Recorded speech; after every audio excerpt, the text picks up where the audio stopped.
అందరికీ నమస్కారం. Open talks with Jhansi కార్యక్రమానికి అందరికీ స్వాగతం.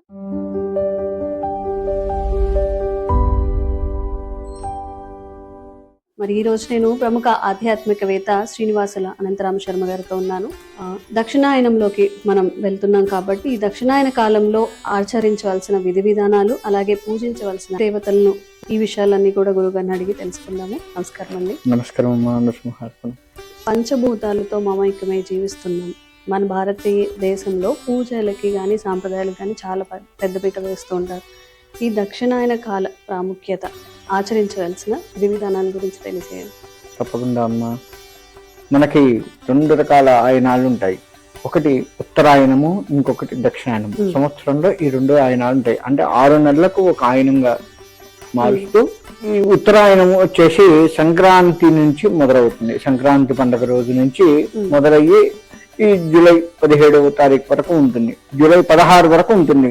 జూలై 16 తర్వాత 17వ తారీఖు నుంచి మళ్ళీ సంక్రాంతి వరకు దక్షిణాయనము. ఇలా 2 రకాల ఆయనాలు ఉన్నాయి.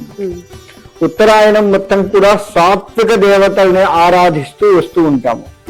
సాత్విక దేవతలు అంటే ఎవరు అంటే మనకి రాముడు, శివుడు, ఇలా సాత్వికంగా ఉండేటువంటి దేవతలందరినీ కూడా ఆరాధిస్తూ ఉంటాము. దక్షిణాయనం మొత్తం కూడా రౌద్ర దేవతల్ని, ఉగ్ర దేవతల్ని ఆరాధించే పద్ధతి మనకు ఉన్నది.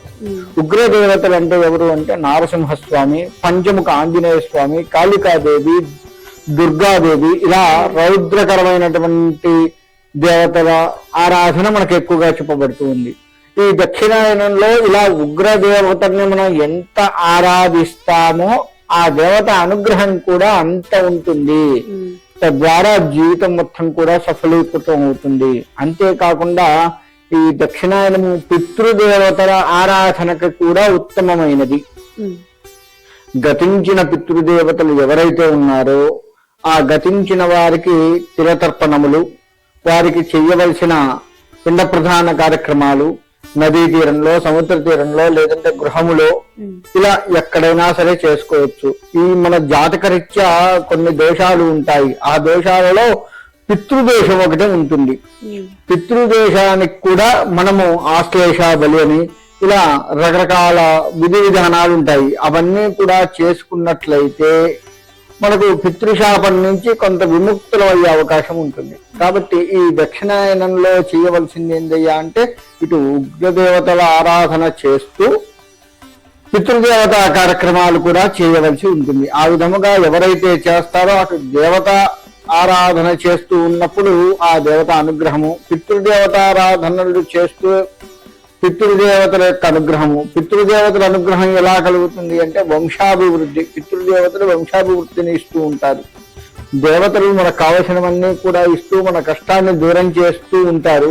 పితృదేవతలు వంశాభివృద్ధిని ఇస్తూ ఉంటారు. కాబట్టి పితృదోషాలు ఉన్నటువంటి వారు ఎవరైనా ఉంటే జాతకరీత్యా అది చూపించుకొని ఉన్నట్లయితే ఈ పితృదోషాలకు సంబంధించినటువంటి కార్యక్రమాలు చేసుకుంటూ ఉండాలి. దక్షిణాయన ప్రారంభం రోజు అంటే మనకి జూలై 17వ తారీఖు దక్షిణాయనం ప్రారంభం అవుతుంది. ఆ రోజు మనము ప్రాతకాలాన్ని లేచి ఇంట్లో దేవతకు సంబంధించినటువంటి ఆరాధనలు అన్నీ కూడా చేసుకున్న తర్వాత మధ్యాహ్న సమయంలో అంటే 12 గంటల సమయం నుంచి 1:30-2 గంటల మధ్యలో ఈ పితృదేవతలకు సంబంధించి తిలతర్పణములు వదిలిపెట్టాలి.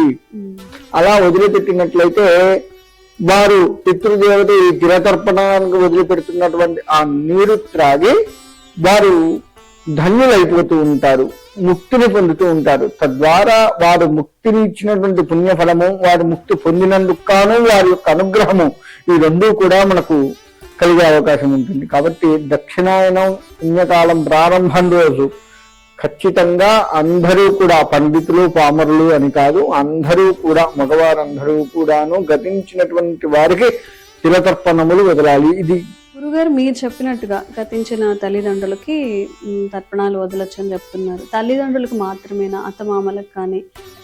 కొంతమంది డౌట్ ఏంటంటే కొన్ని కామెంట్స్, ఇప్పుడు భార్య చనిపోయి ఉంటుంది లేదా వాళ్ళకి కూడా ఈ తర్పణాలు అనేవి సమర్పించవచ్చా అని, దాని గురించి ఏమంటారు? ఇక్కడ గతించినటువంటి తల్లి లేక తండ్రి లేదు ఇద్దరు చనిపోతే ఆ ఇద్దరికి మనం తిలతర్పణాలు వదిలిపెడుతూ ఉంటాం.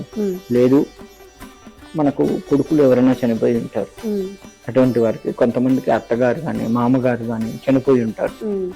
అటువంటి వారికి ఎవరికైనా స్నేహితులకు కూడా స్నేహితులు, గురువులు, ఉమ్, మనకి గురువులు ఉన్నారు, విద్య నేర్పిన గురువులు, ఆధ్యాత్మిక పరమైనటువంటి గురువులు, ఇట్లా ఈ గురువులకు కూడా ఉమ్, ఆ రోజు తిలతర్పణాలు. గతించినటువంటి గురువులు ఎవరున్నా, గతించిన స్నేహితులు ఎవరున్నా, ఉమ్, ఇలా గతించినటువంటి వారు ఎవరు ఉన్నా, మనకు బాగా కావాల్సినటువంటి వారు, ఆప్తులు, ఉమ్, ఇలా ఎవరు ఉన్నా కానీ, మేనత్త, మేనమామ, ఉమ్. మేనమామ భార్య, మేనత్త భార్య, ఇలా ఎవరైనా సరే, ఎవరికైనా ఎవరికైనా ఉమ్, ఇవి తిలతర్పణాలు వదిలిపెట్టచ్చు దక్షిణాయన పుణ్యకాలంలో. ఉమ్, అలా గనక చేసినట్లయితే వారిని కూడా ఉత్తమ గతులకు చెందినట్లు అవుతుంది. మనం ఎంత తిలతర్పణాలు చేస్తామో ఆ నువ్వుల నీళ్లు వాళ్ళకి దాహం తీరుతాయి అని పెద్దలు చెప్తూ ఉంటారు. ఉమ్, ఆ దాహార్తిని వారికి తీర్చిన వాళ్ళం అవుతాము. ఉమ్, మనకి ఎట్లా ఉంటుందంటే కింద ఉన్నటువంటి దానికంటే కూడా మనకు పైన గతించినటువంటి వారికి 1000 రెట్ల వేడి ఎక్కువ ఉంటుందట. ఉమ్, వేడి అధికంగా ఉంటుంది. అంత అధికంగా ఉన్నప్పుడు కూడా మనకి ఎట్లా దాహం అవుతుందో ఆ గతించిన ఆత్మలకు వాటికి కూడా ఉమ్, కొంత ఇబ్బందికరం అవుతుంటుంది. వేడి తట్టుకునే శక్తి ఉండదు. ఉమ్, కాబట్టి నువ్వుల నీళ్లు మనం ఎప్పుడైతే వదిలిపెడతామో అవి వాళ్ళకు ఉపశమనాన్ని ఇస్తాయి. ఉమ్, తద్వారా అవి శాంతి పొందుతాయి. ఆ ఆత్మలు శాంతి పొందినప్పుడు ఆ యొక్క పుణ్యఫలం మనకు వస్తుంది. ఆ విధంగా వాళ్ళ యొక్క ఉమ్. ఆశీర్వచనాలు కూడా మనకు అందుతూ ఉంటాయి. కాబట్టి గురుగారు ఇంకొక చిన్న సందేహం. ఇప్పుడు ఎవరైనా నాన్నగారు చనిపోయారు అనుకో, నాన్నగారు గాని అమ్మగారు గాని చనిపోయినప్పుడు 1 సంవత్సరం తర్వాత ఇవన్నీ చేయాల్సి వస్తుందా? సంవత్సరం లోపు కూడా ఇలా తర్పణాలు అనేవి ఇవ్వచ్చా? ఇక్కడ మనకి చనిపోయిన తర్వాత 1 సంవత్సరం వరకు సూతకం అని చెప్తారు. అవును. 12 రోజులు సూతకం ఒకటి ఉంటుంది, తర్వాత సంవత్సర సూతకం అని ఉంటుంది. ఉమ్, ఈ 12 రోజులు అయిపోయిన తర్వాత దక్షిణాయనం వచ్చింది అనుకుందాము. ఉమ్, అయినా సరే ఉమ్. సంవత్సర సూతకంతో సంబంధం లేదు. ఆ, పితృ కార్యములు చేయవలసిందే. ఉమ్, తర్పణాలు మనం మొన్ననేగా చేసింది ఉమ్, అని అలా అనుకుంటాం. ఏముండదు. అలా ఏముండదు. ఉమ్, ఇప్పుడు ఉదాహరణకి 17వ తారీఖు మనకి దక్షిణాయన పుణ్యకాలం వచ్చింది. ఉమ్, 14కే వీళ్ళ అన్ని అయిపోయినాయి అనుకుందాం. 14వ తారీఖుకే పెద్ద కర్మ అంతా అయిపోయింది. ఉమ్, అయిపోయిన తర్వాత 1 రోజు గ్యాప్ ఉంది. ఉమ్. మొన్ననే కదా చేసింది, ఇప్పుడు అవసరం లేదు, అలా ఆ, ఉండదు. మొన్న అవి చేశాం కదా, ఇప్పుడు ఇంకా అవసరం లేదు అనేది ఉండదు. ఉమ్, ఖచ్చితంగా ఆ రోజు వదిలిపెట్టవలసిందే. ఉమ్, దక్షిణాయన పుణ్యకాలంలో పితృదేవతలకు చేయవలసిందే. మొన్ననే చేశాం కదా, ఇంకా అయిపోయింది కదా, ఉమ్, పెద్ద కర్మలు అన్ని చేశాం కదా, 12వ రోజు అయిపోయింది, మైలంతా అయిపోయింది కదా, ఉమ్, బంధువులను అందరిని పెట్టి భోజనాలు పిలిచాం, అంతా అయిపోయింది కదా అని లేదు. ఉమ్. ఖచ్చితంగా దీన్ని చేయవలసింది. కొన్ని ప్రత్యేక సందర్భాలు, ఇప్పుడు ఇంట్లో శుభకార్యాలు జరిగాయి అనుకుందాం, ఆ ఇంట్లో పెళ్లి జరుగుంటుంది. పెళ్లి జరిగిన వెంటనే చనిపోయినా లేకపోతే ముందు చనిపోయినా 6 నెలల్లో వాళ్ళు ఇలాంటివి ఏమైనా చేయొచ్చు అంటారా? పెళ్లి జరిగిన తర్వాత చనిపోయినా ఉమ్, సూతకం అనేది ఆ భార్యాభర్తలకు ఇద్దరికి ఉంటుంది. ఉమ్, అప్పుడు ఆ టైంలో వాళ్ళు ఇలా వాళ్ళు చేయొచ్చు. చేయాలి, తప్పదు. దానికి దీనికి సంబంధం ఉండదు. ఉండదు. ఉమ్, ఇప్పుడు కొత్తగా పెళ్లి అయింది అని చెప్పేసి సరే అత్తగారు మామగారు లేకపోతే ఎవరో చనిపోయినారు, అమ్మ నాన్న ఎవరో చనిపోయినారు, ఇప్పుడు నాకు కొత్తగా పెళ్లి అయింది, మా నాన్నగారు చనిపోయినారు అనుకుందాము. ఉమ్, అనుకున్నప్పుడు నా భార్యకు కూడా సూతకం ఉంటుంది కదా. ఉమ్, కొత్తగా పెళ్లి అయిందని మా ఇద్దరికి చనిపోయినందుకు సూతకం ఉండదు అనేది ఎక్కడ ఉండదు కదా. ఉమ్, ఖచ్చితంగా సూతకాన్ని పాటించాలి కదా. కాబట్టి ఇది ఖచ్చితంగా చేయవలసిందే. పెళ్ళైన కొత్తలు కావచ్చు, ఎప్పుడన్నా కావచ్చు, ఉమ్, ఖచ్చితంగా ఈ పితృకార్యం చేస్తూ ఉంటే వాళ్ళు తరించిపోతారు. వారు తరించిపోయినప్పుడు పితృదేవతలు ఎప్పుడైతే తరించి పోతారో వాళ్ళ ఆశీర్వచనము మనకు కలుగుతుంది. తద్వారా మనకు వంశాభివృద్ధి అవుతుంది. ఉమ్. అందుకనే కొంతమంది ఇప్పుడు అంటే ఈ జనరేషన్ లో కానివ్వండి, ఈ హడావిడి జీవితాల్లో పరుగులు పెడుతూ ఉంటారు. అసలు ఎప్పుడు మేము అలాంటి తర్పణాలు అనేవి మాకు తెలీదు, మేము ఎప్పుడు పెద్దలకు అలా పెట్టలేదు అంటుంటారు. దానివల్ల ఏదైనా నష్టం వచ్చే అవకాశాలు ఉంటాయా? ఏదన్నా మనం ఎప్పుడు చేయకుండా అసలు ఆ తంతు ఒకటి ఉందని కూడా కొంతమందికి గుర్తుండదు, ఆచారాలు కానీ పాటించుకుంటుంటారు. అలాంటి వాళ్ళకి ఏమైనా సమస్యలు వచ్చే అవకాశం? అటువంటి వాటికి పితృశాపములు అని తగులుతాయి. అంటే ఆ ఆత్మ ఘోషిస్తుంది, నాకేమీ చెయ్యట్లేదు వీళ్ళు అని ఘోషిస్తుంది. ఆత్మ ఘోషే వీరికి శాపంగా మారుతుంది.